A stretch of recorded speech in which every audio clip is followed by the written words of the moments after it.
John Ruggiero, and welcome to this episode of New Jersey Paranormal. Joining me today is Daniel Klaus, owner of the Hinsdale House in Hinsdale, New York, and author of Hinsdale House, An American Haunting. Thanks for being here, Daniel. Thanks so much for having me. Thank you. Thank you. You own the Hinsdale House, which is quickly becoming one of the most famous haunted locations in the United States. But your first experience with the paranormal didn't come at the Hinsdale House. What was your first experience or your encounter? It all started for me when I was little. You know, I had things happening in the house that were always sloughed off. You know, being children, we were never told there's spirits in the house. But when I turned 18 and I left my parents' house and I moved in with my friends, I actually went to a little town called Lilydale. It's a lot of psychics are there, and I met up with a psychic by the name of Ellen Bourne. And before I even sat down at her table, she said, "You have spirits living in your house." Weird things would always happen, like my sister's stuffed animals would be moved, crayons would be drawn on the ceiling, just you know, unexplainable things. Nothing very malicious, but I was always very interested in how is this all happening? How does this stuff happen when we leave the house and come back in, and then there's crayons drawn on the ceiling, you know? Wow. So I got into researching the house and found out that there were 2 children that had died of cystic fibrosis, of the original owners of the house. So we had their names, and she said they were attached to something in the house, and I started thinking what it could be, and then what I found in the attic was a mural of the little boy and the little girl playing with the dog. Wow. And I have that with me to this day. You know, I went back and purchased that house from my parents years later, because it's like I moved my family in and they started experiencing some of the same things I did, but now like my kids are a little bit more used to it. So. Well, obviously that sparked your interest in the paranormal. Yeah, very much so. You're now a paranormal investigator. You're on a team. How did that lead you to the Hinsdale House and getting involved with it and now owning it? Well, I mean, I went there with my team in December of 2010. Didn't know anything about the house. The lead of my team said, "We just want everybody to come here. We don't want to tell you the story." So we got there, and I felt creeped out because you guys have been there, right. Going up that little dirt road, Oh, yeah. and now put yourself in the middle of December, desolate, That's when cold. we were there. Yeah. Yeah. Oh, that's right. Yeah, and it's snow. It was snowing, and just really creepy. And it is out in the middle of nowhere. Yeah, Sort of. It's a house in the middle of a mountain by itself, basically. And we get in there. We're sitting in the living room. The first thing he has us do is watch the episode of A Haunting. That was based on the house, and I'm sitting there thinking, okay, I'm in this house that had an exorcism in it, and it didn't work, and I'm sitting in this house right now, and I've never dealt with anything like that. You know, it's not something I was used to dealing with because it was kind of fresh into my career as far as like going into investigations and stuff like that. So it's creeped me out, but nothing bad happened. I started doing a little research on the house because I kept going back. Wanted to go back again and again, and started uncovering new things like Joan Flo Misnick, who I gave you a clip right. of what happened to me when I was investigating, and I asked for her. My K2 meter is in my hand. It started lighting up. I started asking yes or no questions, and then when I walked up the stairs, I asked her to hold my hand, and it was like I set it up to a fuse box, the K2 meter, and my whole arm was tingling, and I walked up the stairs, and it stayed lit the whole way up the stairs, up to Mary's room. Wow. Once I went over the threshold of of Mary's. You were by yourself when this happened? Or we were filming it. Okay. We were filming it for an episode. We do an episode, my team, for Paranormal Reality TV on the Roku called Behind the Shadows. So we were filming that. And when I walked over the threshold of Mary's room, lost it. But I believe she's there. I mean, she was there after the Dandy family and lived there for a few years. So. And was there electricity in the house? At that time, point? there was no electricity at all. So there was no way for that to be going off. I mean, But you didn't feel scared. Did the episode of The Haunting have the history besides the... It was just basically based on the exorcism, and it wasn't true to the story either. Okay. Come to find out after befriending Clara and some of the kids and stuff like that. Well, you mentioned the history, and the book talks a lot about the history, a lot of stories about the history of the Hinsdale. And I read the book, and you and I spoke about some of the things, but there's a lot more in that book. Without giving too much away, what are the type of stories that are in the book that you think contribute to the type of activity that's been going on there for decades now? There's got to be something with the land, definitely. I mean, it's not just this house. I mean, there have been numerous attempts to try to have the place exorcised, and it doesn't work. So you can't exercise the whole land. You can't exercise the land it's on. And it dates back. I mean, at this point, I've dated it back to the 1600s. Wow. With the Hopewell Indians. But we're, constantly trying to put this puzzle together. It's weird that on this property, all the things that have happened, all the documented deaths, all the stories that come up, from the townspeople, and it's an ongoing thing, like for instance, the Hinsdale hanging tree. Right. I know that was featured in Paranormal Lockdown. Now that tree was the stories I get from the town, because it's their job to plow the street. Okay. Is that a lot of the plow drivers didn't even want to come up by the house. They're intimidated. Yeah, I mean, they knew the story of this hanging tree. It was overlapping. In the book, there's a picture of it. You see how it overlapped on the road, right? Nobody would trim it. Nobody would touch it. It was just there, and it came down by, the story that Mike told me, who's a historian for the town of Hinsdale, is that on a clear night, a bolt of lightning came out of the sky, hit it, and there it lies in the ditch now. And you've even gotten readings years later, 2008, I think it said in the book that the lightning hit it. Yeah. But even to this day, you're getting readings of some kind of energy source. Yeah, there's EMF coming from it, and we get EVPs down by the tree. Oh, really? It's crazy. Like Nick was there in Paranormal Lockdown. He went down into the creek and got EMF down there. And, it was too cold the night we were there to venture out into the... Yeah, well, you'll have to come back when it's nice out. Yeah, we're definitely going to come back. We had a great time there. The main story that everybody knows about is the Dandy family. Right. And that's the big portion of why a lot of people come in, is because it's almost like right out of a horror film. Right. The things that happened to that family. There was an exorcism that was done at the house, and since that, shortly after, they still left. Right. So I would want to know, have you been into contact with any of the Dandy family and talked to them personally? Yes. And also, have they had any more experiences since they've left the house? They don't really want to talk about it too much, but I do know that their lives, went on. Laura, the daughter that was affected, ended up committing suicide, which is very sad. It happened over the house? After they left the house. Wow. I don't know if she was dealing with depression or what was happening, but we're in contact with Mary and Clara. Clara's 81 years old now. Oh, wow. So she lives in Oregon, I'm sorry.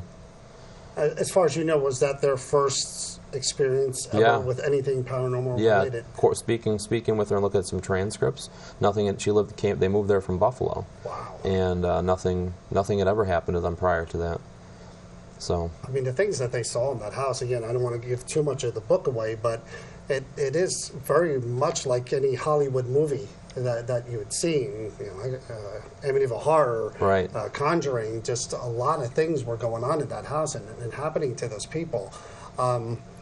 Again, the exorcism was done, but that's factual that it Correct. Was done. But after that, you reference in the book that there was another family that had lived there for a short time, and they left in the middle of the night, left all of their possessions, just left everything behind there. Did you or anyone that you know that has ever researched this, has anyone spoken to them? They actually reached out to me and told me their story. And anytime somebody says, "Oh, I was at that house," or we lived there, or I knew somebody that lived there, I always go dive in to try to find out, hey, maybe there's some more information I can find out. And then she told me the story about her dog, running into a car. Just ran right into a car. Like, what? No dog would do that. Cars, battery stalling all the time when they pull into the driveway. Wow. And then whatever was affecting them there, I mean, they felt like they wanted whatever was in the house to not know they were leaving, so they left their stuff. Got in their car and drove away, and then I know that they just left everything. They left everything and started fresh. To be attached. Mm-hmm. That is. And they have. Do you know if they've experienced anything since? No, they haven't. Nothing. So whatever in the house stayed there. How many? Do you know how many families lived there between the time the Dandies left and? I know some, but it's hard because the Reese family purchased the property in 1969, and they used it as kind of a lease-to-own type thing. Okay. So all these families were basically lease to own, and then they'd break the lease, and then it'd go back to them, and they'd, so there's really no records of a deed changing place or anything like that. So it's hard. Back then, this wasn't something that you openly talked about either, so no. I don't think they'd really want to put that out there. I wouldn't. No, but by putting it out in the forefront on TV and things like that, it's helped get people to speak about it a little bit more. Right, and now it is a lot more mainstream. Correct. Than it was. Yeah. You couldn't talk about this back in the 70s or... But when we talk about exorcisms, we think about demons and demonic activity, and I think there are some references that the Dandies did see things that were inhuman. Right. So when an exorcism is done and things are still happening like they did to the family that left in the middle of the night, and then again, I watched the episode of Paranormal Lockdown, and there's a scene where Nick Groff speaks to Lorraine Warren, who's probably one of the most well-respected demonologists, that there are. And her advice to him before staying in that house for 72 hours, sleeping in there, is go to church, protect yourself. Right. Now, you purchased that building and you say, you want it open for paranormal research. Do you think, your opinion, is there a danger, letting paranormal groups come in, experienced, not so experienced, to keep trying to open that door, that maybe something will come in that is like what was there once before? I mean, there's always that danger, but for the most part, if you're an experienced team and know what you're doing, then I would let you go in and do some research. I mean, that's part of what we do. Right. I mean, you're going into these locations, you don't know what you're going to come across, and I'm giving them the heads up. Hey, this has happened here. And actually, I'll even give you a heads up because most recently I've found that there was a second exorcism performed inside the house on a person, which I got the story and I'll be writing about in my second book. But I mean, whatever was there affected somebody else to the point where they had to perform an exorcism on him as well, on him as a person. So, I mean, there's definitely... No idea what year that was? That was within the past 10 years. Wow. Yeah. So it's crazy. There's definitely a dark and sinister presence there, and you have to be prepared for it. It doesn't come out all the time. Right. I've owned the house for about a year and a half, a little over a year and a half now, and I've seen it happen a few times. You've seen the dark side. Yes. Of the house. You can feel it. You can feel it change, and I've seen it affect one of my investigators there. And we had to pull him out and snap him out of it, like he was getting possessed kind of in a way. And he stayed away from the house for about 3 months. So that's interesting because I want to ask you, we know that watching Paranormal Lockdown, Nick Groff was affected by something even after he left the house. And that's what I wanted to ask, if you yourself or anyone else that you know of has had experiences after they leave the house. Just the one that I know of for sure, one of my house investigators, Ed, was. That's what, we basically did a cleansing on him and had him stay away for a while just to get his head straight. Did he say what kind of things affected him? Was it his mood? He didn't even know it was. Like, his wife was there and there was another investigator in the room, and he didn't know, like, he had changed, like he was being negative and he was, it wasn't him, not the type of person that he is. That's what usually happens in those situations. You don't even know, because I went through something similar where people were telling me that I was much more depressed, that I was much, shorter. I had a shorter fuse.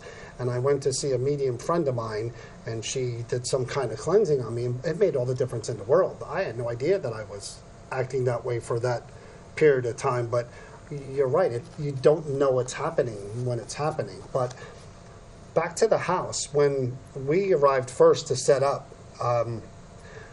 there's no electricity on the second floor, so I'm up there by myself, by Mary's room, and I'm hooking up a IR camera, and I'm putting some gadgets, and I'm making sure all the angles are working, and I felt such a feeling of anxiety, like that eyes-on feeling, like something's watching me here. I know something, it felt like something's watching me doing what I'm doing, and I'm up here alone doing it, so I'm thinking, when is someone going to come up here and try to give me a hand? Because he hollered downstairs. I did feel like a really feel of like an anxiety come over me, like something's watching me. I feel something watching me. So you do get that feeling, and that's before I really knew any of the stories. And I didn't watch. I went in there just like you said, going in there the first time without really knowing what it was about. I didn't watch Paranormal Lockdown yet. Hadn't read your book. I just talked to you briefly about it.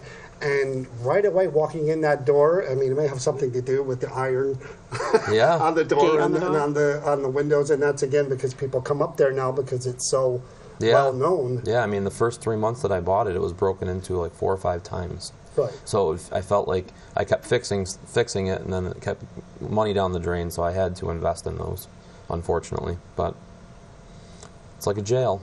And that's intimidating enough. You go up this big gravel road, and then there's this house, and then you go inside, and it feels even airier inside. But you had mentioned something about the pond. Yes. Didn't they find? They found bones out by the pond. Yeah. The pond is actually, when the Reeses bought the property, it was 100 acres originally. Okay. And they sub-parceled the properties out around 8 to 10 acres each, and then sold them. Sold them off to try to make a profit on the investment. In order to make the plots more profitable, they put ponds in. So they knocked the barn down and put that pond in. And that was in the 60s, That was right around the time that Ed and Lorraine Warren came to the house. Okay. They called them in for some reason. So the Reeses were there. Called them in.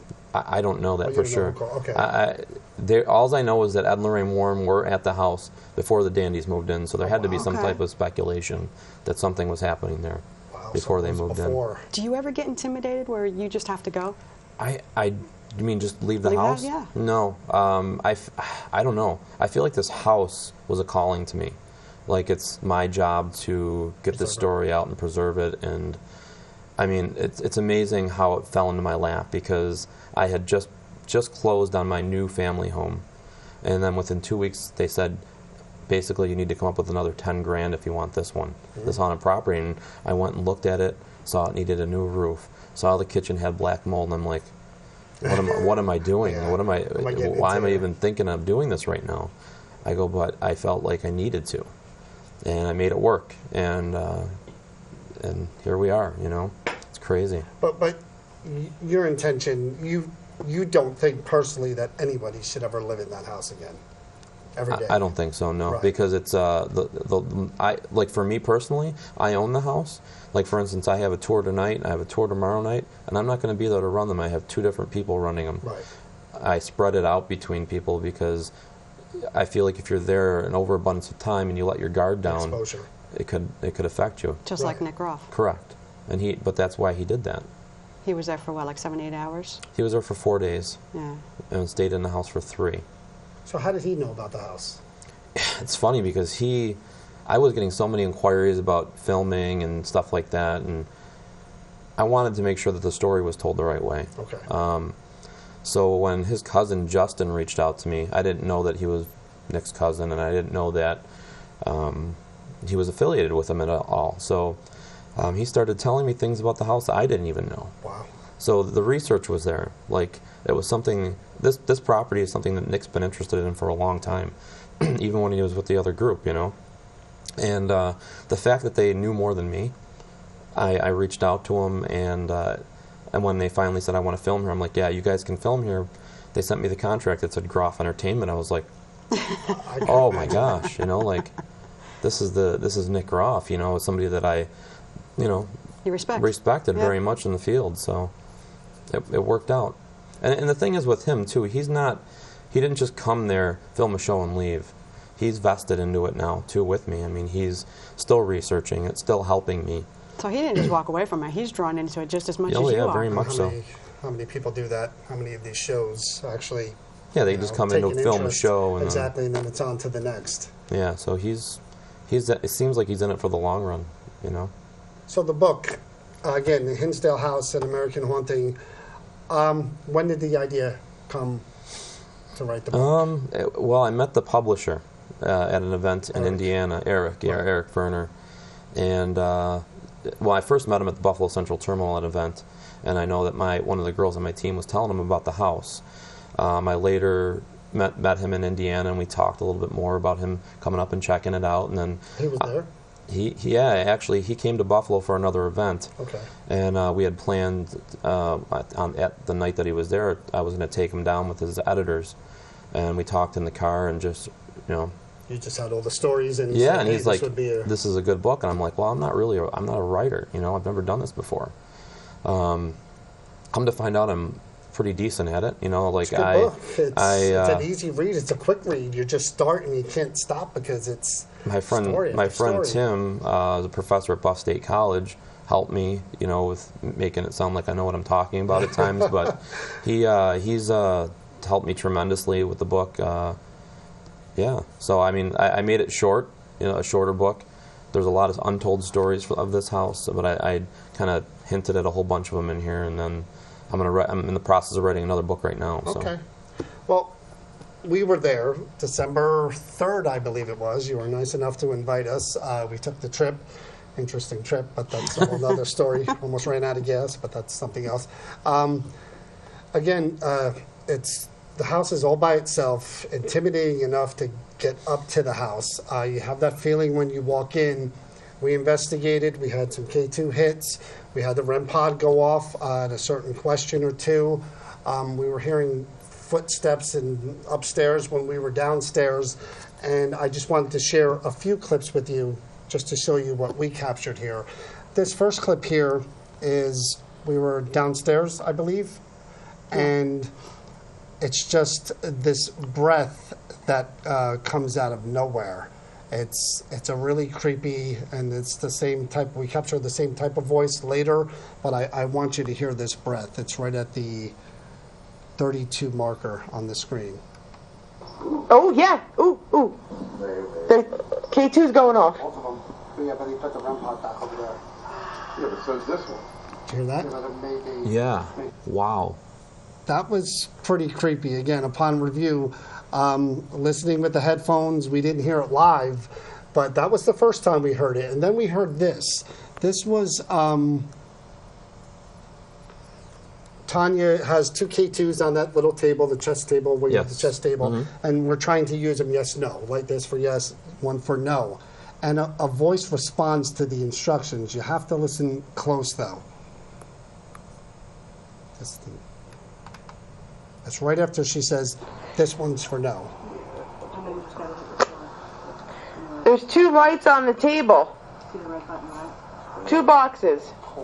Listen close. The one on the right, this one, is going to be the yes, and that one is going to be the no. Okay. Can you come and touch the box again like you did Very before? Distinct. Mm-hmm. So that was really creepy. Again, with the headphones on, to hear an intelligent response, like these are the instructions, okay, I'm listening to what you're telling me, that's kind of creepy. And it was the same type of whisper voice. So that was another clip we had. This last one, kind of hard to hear. It's at the 09 point. I heard what sounded like thud, thud, thud. It almost sounded like a car going by, but you know where your house is. There's no main road there. That happens a lot. There were no cars around, and we hear boom, boom, boom, and it sounded like it was up above us. And as I'm saying to Tanya, I heard it, another loud thud happens. I heard it. I didn't know if it was... Boom. Did you hear that? I heard it, yeah. Was that you? No. Obviously, you heard it too. You heard it again. Yeah, we heard it live. We heard the breath live too in the OK. It's funny because, like, in my attempts to even try to stay at the house overnight, you'll be in the living room and you'll hear like boom, boom, boom, boom, boom, boom, boom upstairs, and obviously I know I'm there alone or maybe with one person. Go upstairs, there's nothing there. And then you'll hear something downstairs. It's crazy. Just definitely, we want to go back there for sure. Nicer weather, so we can investigate outside as well. Let's talk about the Hinsdale House. You do allow paranormal groups to go to the house and investigate. Yeah. You have private events as well. How do people find out about the events that you do? How they could book events? Sure. Where you're going to be appearing, selling your book. give us kind of... Yeah, I mean, the easiest way right now is hauntedhinsdalehouse.com. Okay. I am transferring all of that data over to Paranormal Database. Okay. It's run by the guys at paranormalwarehouse.com.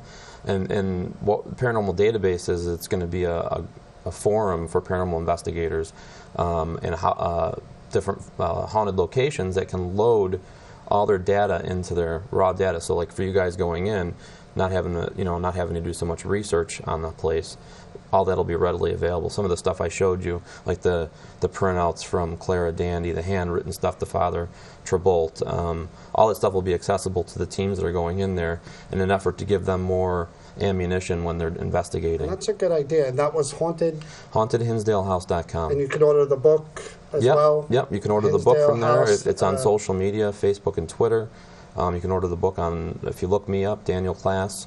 I have it for sale on there. You can get it on Amazon.com, or if you have Kindle, you can get it on there as well. Okay. There are so few places in the U.S. that are like this house, that have this story. And as a paranormal investigator, I would definitely recommend it to anyone to take the trip. Well worth the trip. Meeting you, buying the book, I would recommend it all. It was great having you here. Thank you so much for having me. I really appreciate it. Thank you, Daniel. Thank you. Daniel will be appearing at the New Jersey Para-Unity Expo on May 13th as well as a guest. Thanks for watching this episode of New Jersey Paranormal. We'll see you next time.